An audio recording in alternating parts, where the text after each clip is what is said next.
तो बच्चों, आज मैं एक क्वेश्चन लेके आया हूं जो नीट 2021 में पूछा हुआ है। आप एक बार इस क्वेश्चन को रीड करिए। क्वेश्चन क्या बोल रहा है?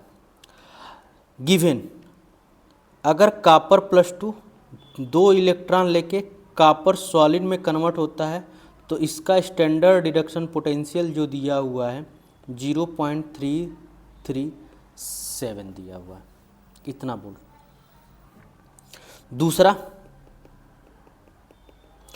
अगर कॉपर +2 एक इलेक्ट्रॉन लेके कॉपर प्लस में कन्वर्ट होता है तो इसका स्टैंडर्ड रिडक्शन पोटेंशियल जो दिया हुआ है 1.53 वोल्ट। तो standard electrode potential E not, standard electrode potential E not for the reaction copper plus एक इलेक्ट्रॉन लेके कॉपर सॉलिड में जा रहा है तो इसका स्टैंडर्ड इलेक्ट्रोड पोटेंशियल क्या होगा, ये आपसे पूछ रहा है। तो इसको करने का एक जो तरीका है, आपने ये वाला फार्मूला पढ़ा हुआ, delta G equal to NF E cell. एक तो तरीका आपको ये है। क्यों ये वाला तरीका आप अप्लाई कर सकते हो? क्योंकि डेल्टा जी जो होता है वो स्टेट फंक्शन पे पाथ फंक्शन पे डिपेंड नहीं करता, वो स्टेट फंक्शन होता है। आपने थर्मोडायनेमिक्स में इस चीज़ को पढ़ा होगा कि अगर हमारे पास कोई A से B डायरेक्ट रिएक्शन है तो हम उसको A से C जाएं फिर C से B जाएं, दोनों का सेम मतलब है। जितना इसमें डेल्टा जी का चेंज आएगा उतना ही इसमें चेंज आएगा। तो आपसे किसका पूछ रहा है? कॉपर से कॉपर सॉलिड का पूछ रहा है। आपको कॉपर सॉलिड से कॉपर प्लस से एक इलेक्ट्रॉन लेने के बाद कॉपर सॉलिड में कन्वर्ट हो रहा है। तो आपको इस चीज़ को कैसे कर सकते हो? आप इसी चीज़ को कैसे कर सकते हो? तो आप इस रिएक्शन को इस तरह से भी कर सकते हो। कैसे? देखो, कॉपर प्लस, ठीक है, कॉपर +2 में जा रहा है एक इलेक्ट्रॉन लॉस करते हुए इस तरह से। अब कॉपर +2 से ये हो गया हमारा एक रिएक्शन, ये वाला रिएक्शन। अब इसी चीज़ को कैसे लिख सकते हो आप? यहाँ से जाएगा ये कॉपर +2 2 इलेक्ट्रॉन लेके कॉपर सॉलिड में चला गया। आप इसी रिएक्शन को इस तरह से भी लिख सकते हो। तो इस समय जो डेल्टा जी चेंज होगा और यहाँ पे जो डेल्टा जी चेंज होगा वो डेल्टा जी इनके बराबर होगा, यानी कि इसको मान लेते हैं 1, इसको मान लेते हैं 2 और इसको मान लेते हैं डेल्टा जी।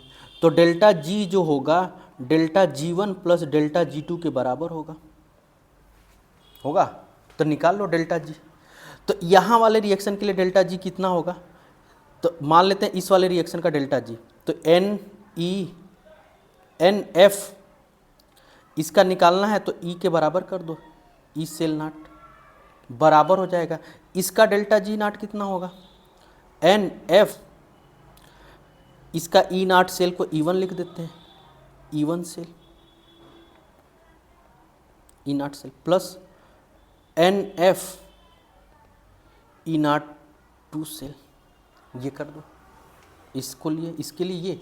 अब N की वैल्यू इसके लिए कितना है? 1 है, 1 हो गया। F की वैल्यू सेम हो गई सबके लिए। E नॉट सेल इसका देखो कितना दिया, कॉपर प्लस से 1 से कॉपर +2 में जा रहा है। यहाँ पे देखो कॉपर +1 से कॉपर +2 में जा रहा है। तो अगर ये वैल्यू इतना है तो इसकी अपोजिट वाली वैल्यू कितनी हो जाएगी? तो ये अगर इतना है इसकी अपोजिट रिएक्शन लिखेंगे। अगर ये लिख रहे हैं कॉपर +2 प्लस एक इलेक्ट्रॉन लेके जा रहा है तो इसका E नॉट क्या हो जाएगा? -0.153 वोल्ट। तो आप इसको इस तरह से कर लो, इसकी वैल्यू कितनी हो जाएगी?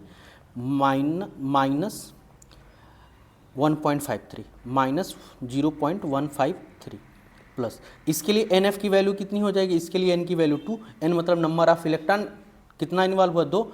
इसके लिए F की वैल्यू सेम और E2 की वैल्यू ये +2 से इसमें जा रहा है तो इसमें कोई चेंज तो है नहीं, तो ये तो सेम रहेगा। तो इसके लिए 0.337 वोल्ट है। अब इसको सॉल्व कर लो, तो n, इसके लिए n की वैल्यू कितनी है, इसमें 1 है, तो ये 1 हो जाएगा।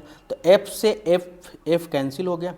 ई नॉट सेल कितना बराबर आ रहा है, तो ई नॉट सेल इसी के बराबर हो रहा है, ये वाला f ख़त्म हो जाएगा, तो ये आ गया 0.153, ये हो जाएगा प्लस, इसको करेंगे तो 0.674।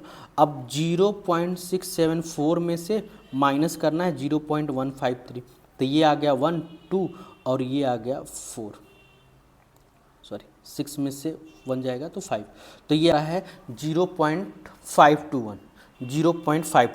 तो ये आपका करेक्ट आंसर हो जाएगा। अब इस तरह से करोगे तो बड़ा लंबा टाइम जाता है, डेल्टा जी निकालो, फिर फार्मूला में रखो, ये करो। तो आप क्या काम करो, मैं आपको एक शॉर्टकट ट्रिक दे रहा हूँ, आप उस शॉर्टकट ट्रिक से अप्लाई करो। शॉर्टकट ट्रिक से आपको क्या होगा, बहुत आसान तरीके से में हो जाएगा। ये जो आप इतना करने में टाइम जा रहा है, आपको 1 या 1.5 मिनट में आप इस क्वेश्चन को कर लोगे।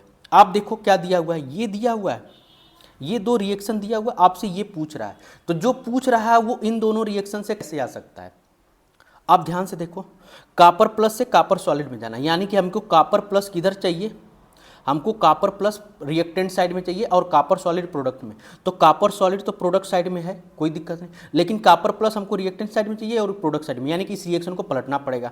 तो अब हम करते हैं, इस रिएक्शन को पलट देते हैं।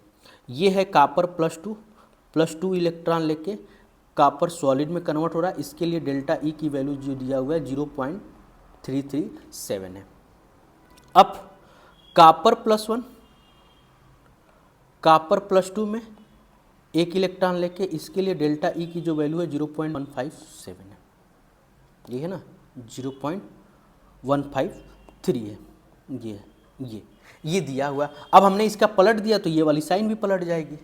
अब इन्हीं दोनों को ऐड करेंगे तो ये कैंसिल हो जाएगा, और कॉपर प्लस इधर से 1 इलेक्ट्रॉन लेके कॉपर सॉलिड में कन्वर्ट हो जाएगा, यही हमको चाहिए। कॉपर प्लस 1 इलेक्ट्रॉन लेके कॉपर सॉलिड में कन्वर्ट होना चाहिए, तो यही हो रहा है, कॉपर प्लस 1 इलेक्ट्रॉन लेके कॉपर सॉलिड में होना चाहिए। अब इसके लिए ई नॉट की वैल्यू पूछ रहा है, आपने ये रिएक्शन लिख लिया। अब E3 हमको इसका मान लेते हैं कि E3 है, तो E3 इक्वल टू क्या हो जाएगा, इसको मान लेते हैं 1, इसको मान लेते हैं 2, तो N1 into E1 plus N2 into E2 अपान में N3, यानी कि जितना इलेक्ट्रॉन इन्वॉल्व हो रहा है इसको N1 माने, पहले वाले रिएक्शन में जितना इन्वॉल्व हुआ इसको N1 माने, दूसरे वाले रिएक्शन में जो इन्वॉल्व हुआ उसको N2 माने, और तीसरे वाले जो रिएक्शन में इन्वॉल्व हुआ इसको N3 माने।